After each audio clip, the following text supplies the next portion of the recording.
Imagine this. It's a frosty winter morning. You wake up feeling sore from yesterday's tough workout, and your mind is racing with stress. The easy choice? Another cup of coffee.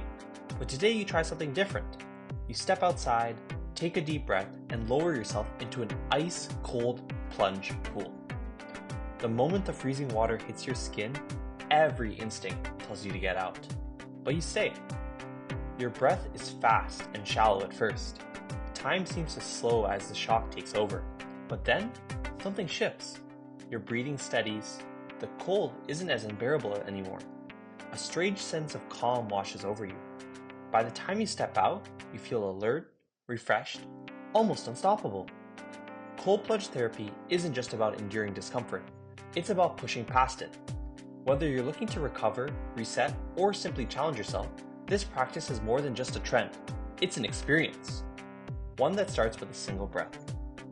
Cold plunge therapy or cold water immersion triggers a significant biochemical response in the body that begins almost immediately upon exposure to cold temperatures. When the body is submerged in cold water, it activates the sympathetic nervous system, leading to a surge in the release of hormones such as adrenaline and noradrenaline. This hormonal cascade not only heightens alertness and energy levels, but also enhances mood and cognitive function. Research indicates that cold exposure can lead to a remarkable increase in dopamine levels, often referred to as the feel-good hormone, which contributes to feelings of happiness and motivation.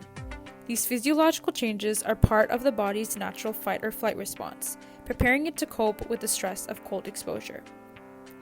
In addition to hormonal changes, cold plunge therapy also influences various physiological processes, including improved circulation and reduced inflammation.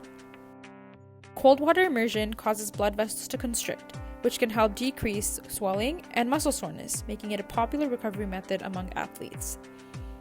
Furthermore, the shock of cold water can stimulate the immune system, potentially enhancing its function and resilience. Regular exposure to cold water has been associated with long-term benefits, such as increased tolerance to stress and improved overall well-being, as the body adapts to the initial discomfort and learns to respond more effectively to various stressors. Cold plunge therapy might sound intimidating at first. After all, willingly stepping into icy water isn't exactly everyone's idea of fun.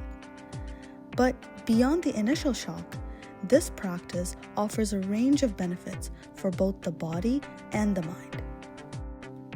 As mentioned before, one of the benefits that cold plunge therapy offers is its role in muscle recovery after physical exercise. Cold plunges help with muscular soreness and injuries, maintaining athletic performance. A study done by scientist Jonathan Leder and colleagues assessed the influence of cold water immersion on professional athletes. They looked at impacts on muscle function, soreness, and the presence of different biochemical markers that are related to exertion. The results? The group who underwent cold water immersion had an improved recovery time within just 24 hours. Incredible, right? Beyond muscle recovery, cold plunge therapy is also known to speed up the fat burning process and decrease insulin resistance, proving as a way to boost weight loss. Additionally, it is known to support cardiovascular health and decrease the risk of acquiring metabolic diseases. Cold plunges not only benefit the body, but also benefit the brain. Cold plunge therapy is known to induce neurophysiological processes that enhance emotional regulation and cognitive functioning. Particularly, it improves focus and attention, relieves stress, and increases positive emotions such as motivation. However, cold plunge therapy does come with risks. For instance, the initial experience of entering the cold water may trigger cardiorespiratory irregularities, proving dangerous for those with heart conditions. Additionally, staying too long in the cold water increases the risk of acquiring hypothermia, which has serious consequences to the body. Overall, cold plunge therapy is very beneficial for us, whether it be helping with muscle recovery or mental health. However, it must be precisely managed in order to prevent complications.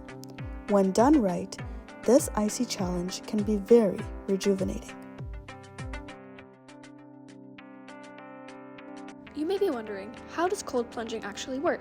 And what should we keep in mind in order to make it safe and effective? Let's dive into the key factors that make cold plunging a powerful tool when done correctly. Temperature is one of the most important variables. For beginners, having the water be between 10 to 15 degrees Celsius is a great starting point. This range is cold enough to activate the benefits without overwhelming your system. For those that are more experienced, temperatures as low as 5 degrees can be suitable, but it is essential to ease into this gradually. Now let's talk about timing. For those who are new to cold plunging, shorter sessions around 5 minutes or less are the most ideal. As your body learns to adapt to the cold, you can gradually extend the timing up to 15 minutes. This is called acclimation, which can be defined as growing accustomed to different conditions. This process is key to building resilience without overexerting yourself. So where can you cold plunge? Many spas and wellness centers now offer cold plunges and cryotherapy, which may be a good place to start. Alternatively, you can try a cold bath or a shower at home. There are also systems you can use at home, like the ice pod, which is a more permanent setup designed specifically for cold plunging. A commonly asked question is when you should cold plunge. The answer is simple: whenever works better with your schedule. Consistency is a lot more important than the specific time of day. That being said, many people prefer to cold plunge in the morning because of its energizing effects. As for frequency, starting with 1 to 3 sessions a week is recommended. Over time, as your body adapts and you begin to experience the benefits, you might feel more comfortable increasing this to 4 or 5 sessions a week. While you're in the water, breathing is crucial. Slow, deep breaths through the nose helps regulate your nervous system and makes the experience a lot more manageable. Try to avoid holding your breath because this can increase tension and make the cold feel a lot more intense. Finally, let's cover what to do after cold plunging. Allow your body to warm up naturally rather than using external heat sources like blankets or saunas. This natural reheating process supports your metabolic recovery and maximizes the physiological benefits of cold exposure. Thanks for watching. To recap, in this video we talked about what cold plunge therapy is, the science behind how it works, how to cold plunge safely, its multiple benefits, and considerations to keep in mind.